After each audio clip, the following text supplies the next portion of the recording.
My name is William. I am 35 years old. I have a testimony to tell you. Before I get into that, I want to first start with a scripture, and it's Ephesians 2. You're going to hear things in my story that I want to make sure that I am not glorifying my past. I was once dead in sins and trespasses, but He has quickened me. I have been made alive, made new for His purpose. I'm thankful for that. Now, I'll tell my story, and I want to start as a child. Um, my childhood, I thought I lived a normal life.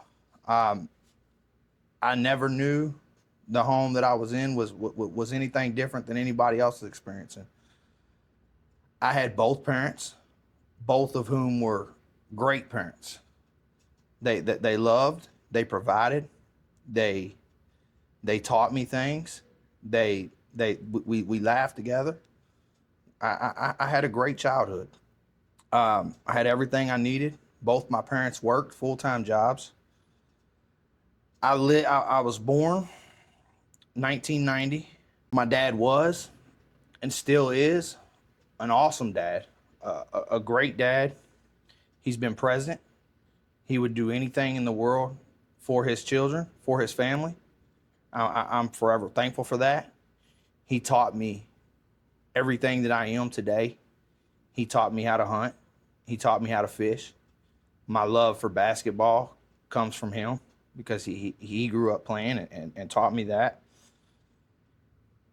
He also unknowingly taught me a lot of things of what not to be. Both of my parents did, actually. My mother is where I got my personality. I am her. Um, she was very, very outgoing, very funny, very, very outspoken. If she felt it, you knew how she felt. Um, and like I said, both of them heavily impacted my life. Growing up,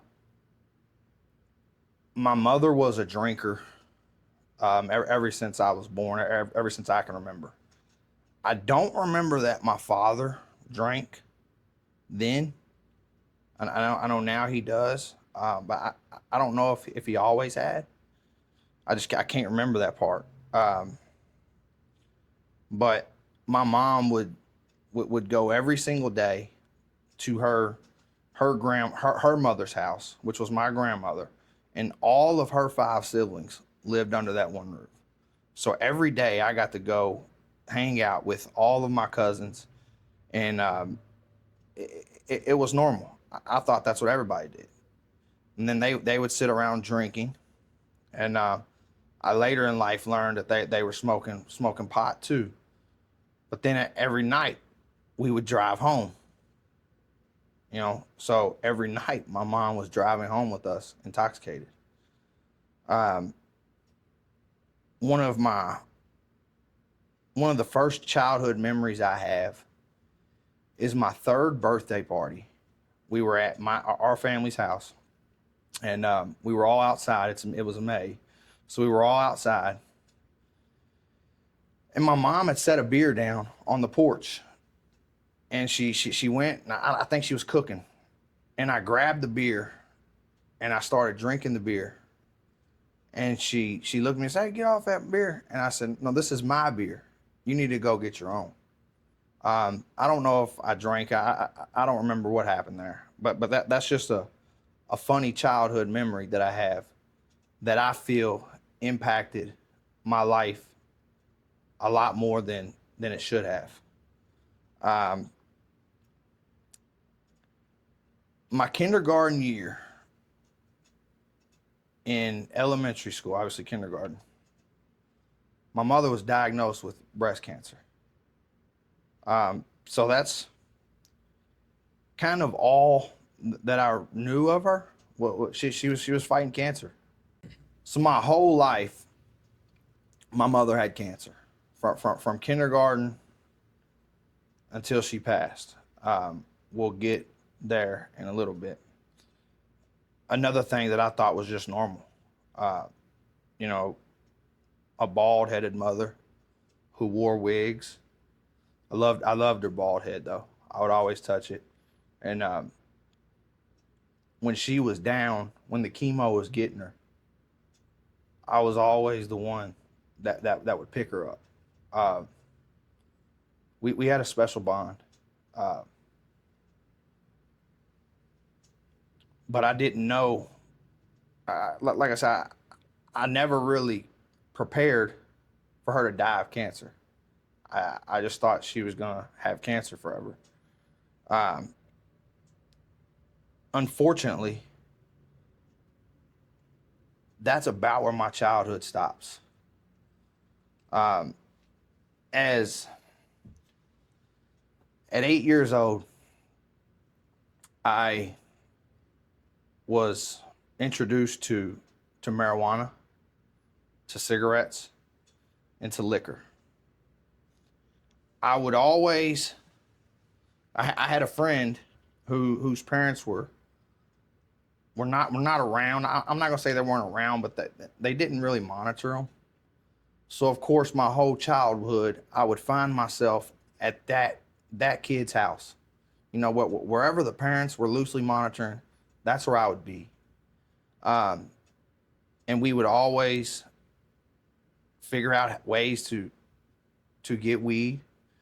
We would go to our local liquor store and steal their liquor. Um, I've always had a way with people. So even as that kid, I could get 18-year-olds to buy cigarettes, to buy cigarillos. I was always around older people. And that's what was once again something that was always normal to me. By the time I'm in middle school, I have I have found another house where a group of kids live there, and I never seen their parents. I know the parents paid the bill. They had to have, but there was never a parent home. And the older sister's boyfriend was 20 something years old, was a grown man, and I was 11, maybe 12. And this is the first time I ever did pain pills. Um, I was introduced to pain pills there. All the while, this drinking has gotten to every Friday through Saturday night. I'm drinking heavily. Um, as an 11-year-old, I remember fists. And a lot of my childhood is just sheer memory because I don't have an actual remembrance of it, but I have little flashbacks here and there, and which is how I have to put my testimony together. Um, Through these little images, these blacked out images, um, it's how I piece together my childhood. The ages might not be exactly correct because I don't remember them. Growing up, I always thought that life just happened that fast. But looking back, I was just under the influence so often that I don't remember the who's, the whens, the whats, and the whys. I just kind of get a glimpse every now and then. And I put these pieces together. In school, uh, I was always very popular. I was always very good at basketball. And I was always very smart. I excelled in school. I was very bad. Um, I would be I would spend a lot of time in ISAP, a lot of time in suspension, a lot of time in detention. But I had A's and B's. Um, and nobody ever really understood it. My I'm not sure if my parents knew what was going on or if they just decided not to fight us. I had a sister. I don't know if I've mentioned this. I had a sister. She's 2 years older than me. Um, we were always together, inseparable. Um, wherever you seen her, I was right behind. Little brother syndrome. So I just always wanted to be where she was at, and we battled the same addictions. Like, if you was to sit us down, our stories are similar, to a T, until about the age of 18. Um, but in middle school, I was very smart, very athletic. Um, played basketball, even through all the trouble. They still let me play the sports. So about middle school is when our addiction, my addiction, really ramped up. Um, in order to fuel this addiction, I had started selling drugs. So I had two options: lie to my dad, um, which I would lie to my father every Friday. I'm going out. We're going to do this. I need some money. Um, but a $20 bill doesn't feed the addictions that I had. And so to this day, I don't understand why. But my dad would always have pockets full of cash in his wallet. And me and my sister, we developed a plan, a scheme. Uh, Somebody's going to talk to him to distract him, while the other goes in and steals the money out of his wallet. And this is why I'm not sure if my father knew or if he was just blind to the fact. I hated doing that. Being an addict, sometimes you didn't care. But as a 12-year-old kid, I had I'm hanging around with people. I'm watching these rap videos. I know uh, selling drugs can be a profitable market. So now I'm in middle school. I will go to school with a backpack full of weed, and my school was connected to a high school. So you could literally have the middle and the high, and I would sit right in the middle of both, and I would sell this weed to everybody all day. And after school, I had friends that drove, so it just selling drugs, and it never worked. I never turned into a kingpin. I was an addict. I would take every bit of money from this and buy drugs. There was a time in my life when I had four different dealers, and each one I would hit this one, I would spend all his money, I would go to this one, and I would just rob Peter to pay Paul, over and over and over. And it's just how I fueled my habit. I didn't know no better. Um,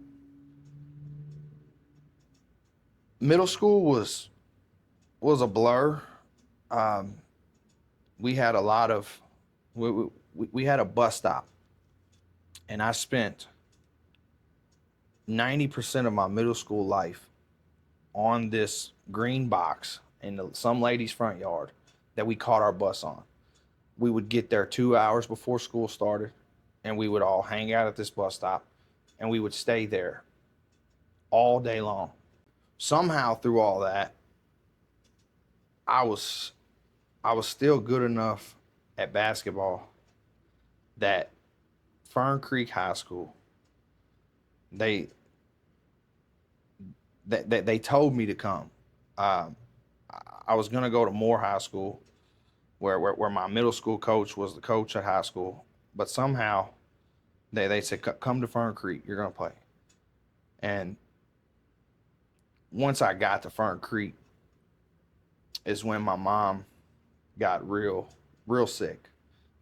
She beat breast cancer 4 different times. Um, and I'll never forget it. She's leaving. It was a Friday. She finished her last chemo. You're cancer free again. You're an anomaly. Um, we can't believe it. And then it's a Monday morning. I wake up for school, and my mom screams as I come out of my bedroom. She would sleep on the couch. So I walked out of my bedroom door, getting ready to go to school, and she screamed like I was an intruder in our house. And I was running late for school, and I said, "Mom, you're crazy," and left out. The cancer got from Friday to Monday. She wasn't cancer free. It spread to her brain. She might have made it a week. This trip, she's in the hospital. She couldn't eat. She couldn't drink. One of the last memories I have was being at the hospital, and there was this sponge, and they would make us put the sponge in her mouth to wet her mouth. It was hell watching her suffer. Just mush. Her brain was gone. It was like a baby. And I had a basketball game that night. So I left the hospital. I said, "Mom, I'll see you in a little bit." Left the hospital, and a friend picked me up, took me to that basketball game. Had the game in the middle of the game. I just had this sense of rage go through me, and this kid was running down the court, and he was about to shoot a layup, and I pushed him so hard, and he flew. There was a stadium right on the backside, because it was a high school auditorium, and there was a stadium there, and this kid flew into that stadium, and I just freaked out and left that game. And buddy of mine, after the game, he was playing in the game, so he took me back to my house. When I get to my house, my dad was just standing there in the driveway, and I was like, "Oh, he's about to kill me for what I did at that game. He done hurt somehow." And as soon as my sister went with me to that game, and they said as soon as we left her side that day, she died. She was just waiting for us to leave.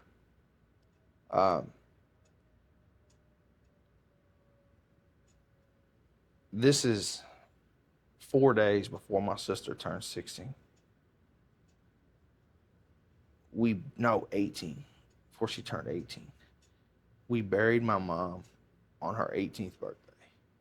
Another day I don't really remember. There was at the funeral home, there was a pond, and we spent most of that day out there drinking. Probably just hiding from the fact that our mother was in a casket. That night, some people threw her birthday party. And first night I ever did shrooms. It was a horrible feeling. Mushrooms are a drug that you've got to be in a certain mind state to take and enjoy. And obviously the day you bury your mom, you're not in a good mind state. And so all I really remember up until this point is I asked my sister, I said, "Did we just bury our mom today?" And she slapped me so hard.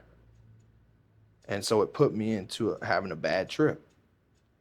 So there was a basement in this house. And I go down into this basement, and everybody was upstairs. But I walk into this basement, and I hear something in the corner. And there's a bathroom back there. And there was a guy smoking what I thought was weed off of a can. You poke the holes in the can and you can smoke weed out of a can. Well, so I was like, hey, let me hit that. And this guy goes, you got to spit on it first. I'm shrooming, so I didn't really think twice about it. So I did, smoked it, and so now in one day I've done mushrooms, and then I just smoked crack. Um, 15 years old. I just smoked crack. We go to clean my mom's uh, room out. My mom had a bedroom with all of her stuff, and we opened this drawer up, and this drawer was filled to the top with Oxycontin 20s, and we didn't have to buy drugs again, you know. And being 15, I said, we made it. That time in school was really a rough time. Obviously, that my grades started dropping. I just stopped caring about everything. I didn't see a point, but to be a pain pill addict, it's a lot different than just weed. You have serious withdrawals, so I couldn't go to school if I didn't have the drugs. Um, I just so I missed a lot of school. Like looking back, I don't know if half the people knew that I was an addict, which is crazy to me. Um, I guess when you're a kid, it just hides better. Once again, I'm not glorifying none of this that I'm saying, um, but it is a part of where God has brought me from. Um, I graduated high school. I walked across the stage. I went to college. I even tried college. Uh, paid for my first year of college with drug money, fives and tens. I was so proud of that. And I ended up getting kicked out of that school for selling drugs. I would work temp jobs. Then now I'm 18. I did work at Steak and Shake with my sister, with everybody. It was a big crowd of people. Um, then I worked at Uno's, a couple other little jobs. I would make my money, dealing petty drugs. Then me and a guy learned about scrap metal. Now I'm 18ish. My father had a red 93 GMC Cheyenne 2500. Um, we would go every night. There was a place down off Riverport, and I'm sure the statute of limitations are passed, so catch me if you can. Um, and they had a dumpster behind there that was filled with clean aluminum. And like there would literally be semi trucks parked blocking the driveway. So I would take this Cheyenne off road, drive right through their grass, and just right around back, and we would steal it every night like clockwork. Um, when they got wise, we found the next place. Then we found steel yards. We would steal, we would steal scrap metal and make a killing. One day he calls me up and he was like, "Hey man, I found this place over by the railroad tracks. There's a bunch of stuff. Come here." So we go there and we load up railroad spikes, um, by the thousands. Turns out they cost $7 a piece. The detectives, so we had made it in good with these people that worked at them scrap yards. We would trade them lines of Oxycontins to upgrade our scale tickets. One day the person calls us and they go, "Hey, detectives have been here. They're looking for you guys. They're pulling all your records." I'd stay away. Um, we didn't stay away. We went. We made it through that day. Um, Later on that week, we are I'm driving, and there was a business that was open, and so my buddy runs in there, and he comes out with two coils of copper, throws them in the truck, and we drive away. Next thing I know, I've got this little rinky-dink trailer on the back of my truck. Next thing I know, there's an Infiniti, a brand new Infiniti. I think it was like an I-35. The guy that owned that business is chasing us. So we would drive, we would lose him. We would sit back behind a building for a minute. We'd come back out. We'd see him again. The chase is on again. Ended up losing this guy. So we were hightailing it down Blankenbaker. All of a sudden, 4 cop cars drive past. And I said, yeah, it's on. I said, I'm not running again. And so we got pulled over. Went to, they took us down to the J-Town Police Department. And that guy, they catch a bad rap, but that day, they asked us, they said, just take us to all the places that you've stolen from, and we're gonna let you go. And I just wanted to go get high, so I did. And that guy wrote us a citation for like 3 felony charges. And never in a million years would you expect that. Ended up, fought the cases. While I'm fighting these cases, well, like I told you, my sister was an addict her whole life too. So I was still stealing stuff, even while fighting these cases. And I found this place one day, and I went to this place and stole. And it was a house, but it looked abandoned. So I stole stuff. I took it to the scrapyard. Did what I did, and the next day, I was done. I was like, I'm not stealing no more. I'm done getting high. I'm done doing this with my life. And my sister, she was just throwing a fit. She could never handle the sickness as good as me. And so finally, I just said, all right, whatever, we'll go do this one thing. I said, I'll get one, I'll get you enough. I was like, then don't ever ask me again. Pull up to this house, grab something, throw it on the truck, on the trailer actually. And then all of a sudden I hear, there was a gun at my head. For some reason in Louisville, you can get caught stealing stuff. You can commit crimes and you just get a slap on the wrist. I had caught a ton of cases, stealing stuff from Walmarts, but I'd never done more than a couple of days, couple weeks in jail. This particular instance, this place that I was stealing, was in Bullitt County, Kentucky.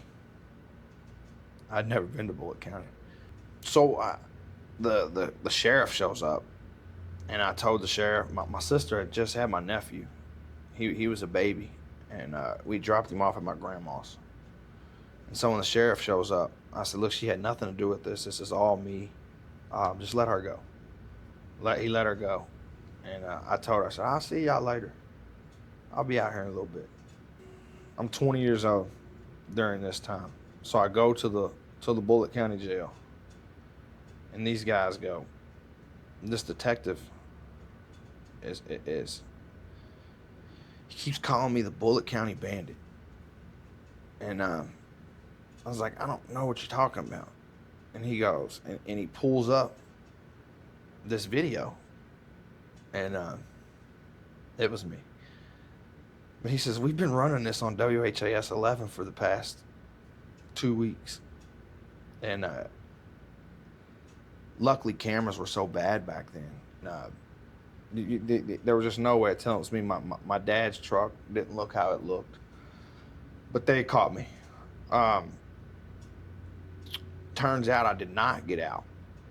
Got in, ended up catching another felony charge in Bullitt County, Kentucky. Turned 21. Now, this is, looking back, this is a place where God had his hand in my life. I turned 21 on Derby Day in Bullitt County Detention Center. So I often think back, what would have happened that day if I would have turned 21 on Derby Day out on the streets? I would have probably went to the Derby, you know. So, you know, looking back, I thank God that for what happened, when it happened, where it happened, how it happened. But I pled out in Bullitt. So now they've got me case. I'm traveling. I spent 6 months down here in the jail, and I'm traveling every 3 weeks to Louisville, fighting cases in both counties. Ended up pleading out in both, you know, probation. I'd missed my 21st birthday, so I got out. First place I went, some people threw me a birthday party. We went to 4th Street. Being a convicted felon, you're not allowed to be around alcohol, especially not allowed to drink it. We would go every weekend. I got out, never worked. So when I get out, you see your probation officer. They tell you, go get a job. You got 3 weeks to find a job. A buddy of mine, one of my good friends from high school, him and his dad hired me. They built decks every day of their life. So I was like, hey, it's a job, whatever. Went and worked, built these decks. And throughout the time of my probation, we're going to kind of fast forward a little bit. I'm on this probation. We're partying every weekend. We're doing this, we're doing that. I catch 4 DUIs, all while on felony probation. And nothing really ever happens until Louisville is trying to let me off for being such a model probationer, that Bullitt County finds out that I've caught 4 DUIs and has my head. Ended up only having to serve weekends. But all through that time, now I'm 25-ish now. I've never dropped this pain pill habit. Never dropped this alcohol habit. Through that time, I met the woman who's now my wife. I meet her. She lives right down the road from a bar that everybody attended. And so we would spend a lot of time at her house. We would all meet there before, and then we would all go back there afterwards. It was 2 years we were sleeping together, but I never wanted a relationship. And one day she gets pregnant.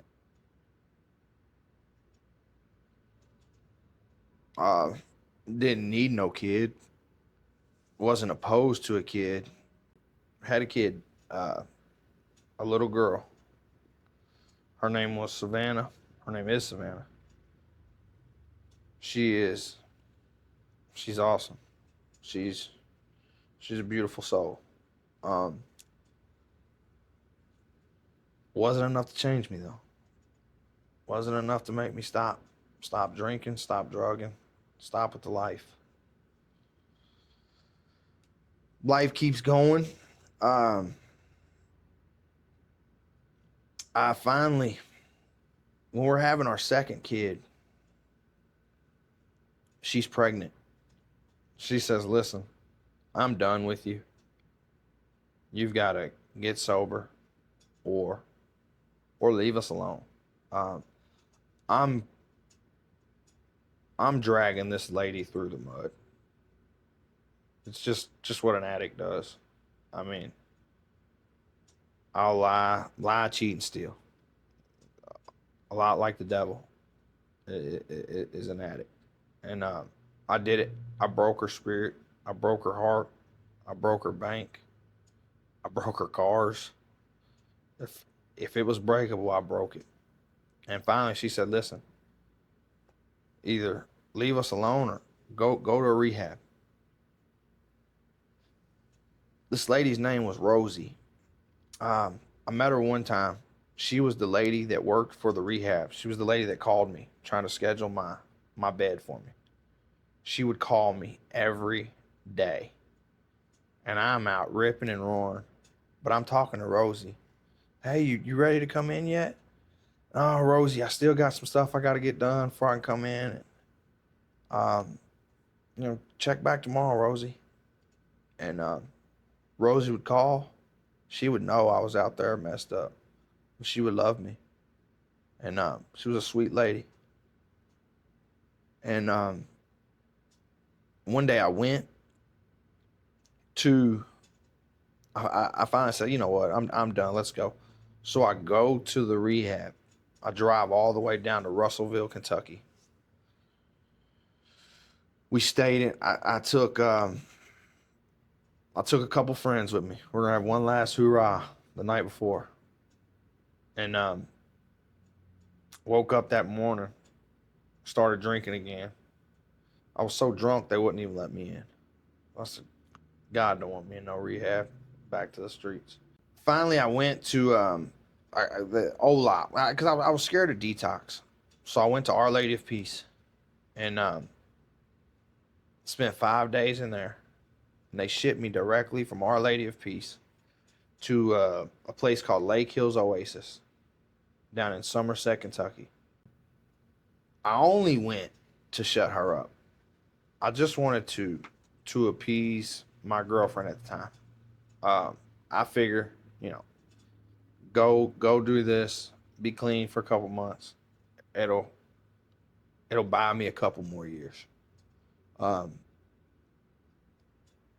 I get to this rehab, and I knew it was a bad idea because as soon as I'm pulling my stuff out of the truck, the my bag breaks, the strap on my bag breaks, and I hit myself in the tooth, busting my lip. I said, "Yeah, it's just a bad idea. We shouldn't even be here."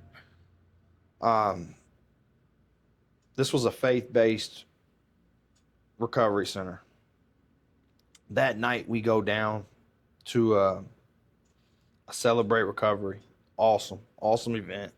I seen God before I really knew what God was going to look like, what Christianity looked like, what sobriety looked like.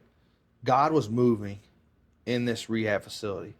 It was ran by men who were just young country boys who had met Christ, who had loved Christ, who had their life changed by Christ. Probably didn't make no money, but they were in it. They stayed there with us night and day. They loved on us. They would we played basketball together. We did life together. They were pretty much one of us. And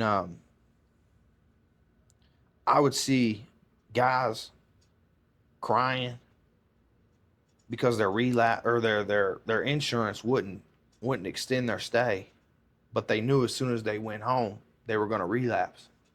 And then somewhere out of nowhere, the phone would ring, and their insurance would decide to just pick them up.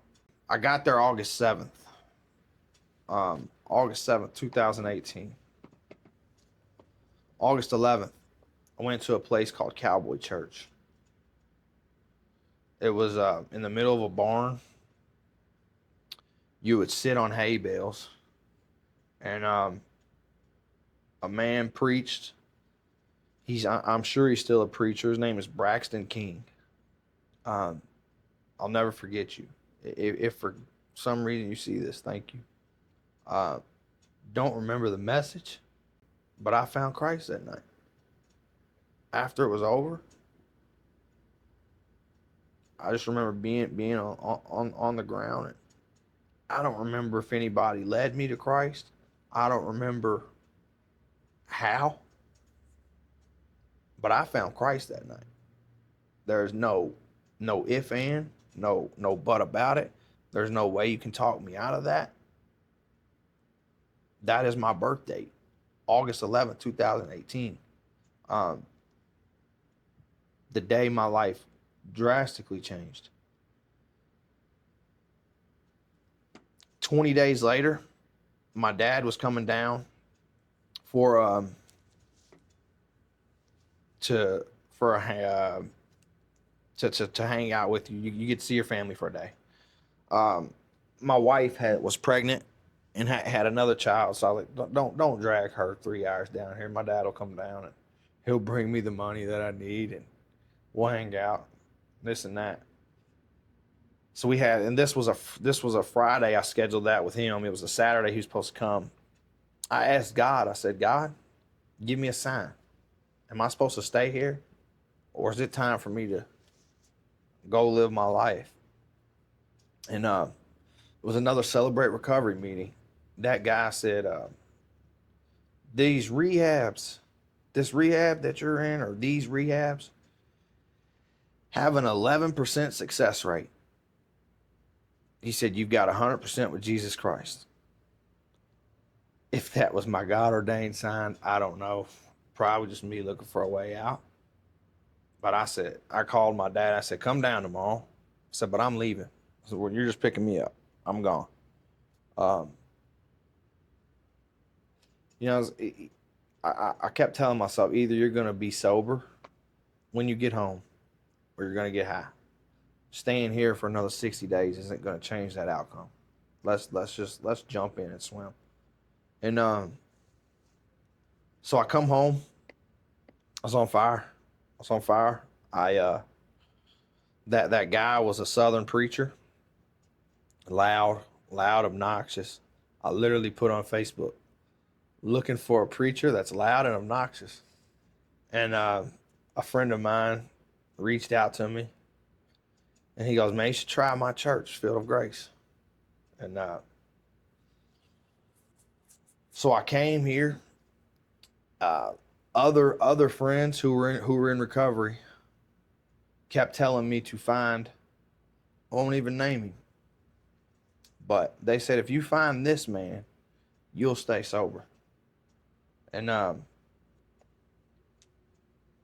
walked in. I come to Field of Grace. I heard that loud preaching that I wanted, and I seen this man. I